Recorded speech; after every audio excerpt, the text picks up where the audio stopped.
ಕಣಿವೆ ಬಸಪ್ಪನ ಜಾತ್ರಾ ಮಹೋತ್ಸವ ಸೋಮವಾರ ವೈಭವದಿಂದ ನೆರವೇರಿತು. ಇದು ತಾಲೂಕಿನಲ್ಲಿ ನಡೆಯುವ ಮೊದಲ ಜಾನುವಾರು ಜಾತ್ರೆಯಾಗಿದೆ.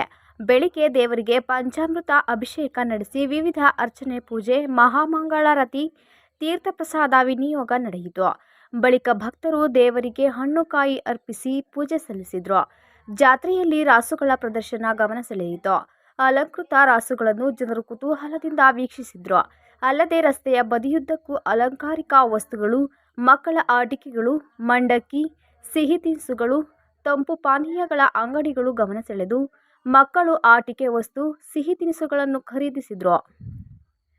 ಕಣಿವೆ ಕಾಡಿನಲ್ಲಿ ನೆಲೆಸಿರುವ ಕಣಿವೆ ಬಸಪ್ಪ ಜಾನುವಾರು ದೇವರು ಎಂದೇ ಸುತ್ತಮುತ್ತಲ ಪ್ರದೇಶದಲ್ಲಿ ಹೆಸರಾಗಿದೆ.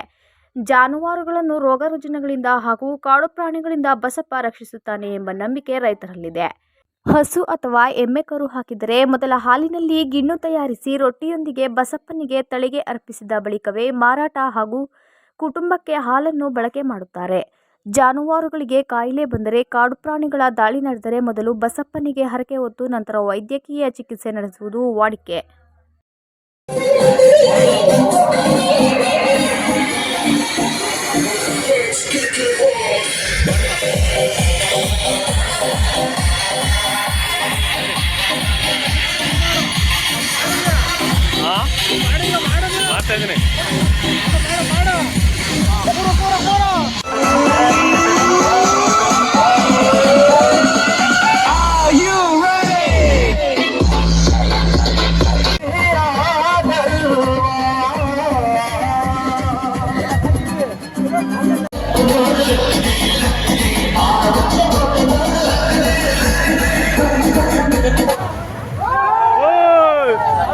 Oh!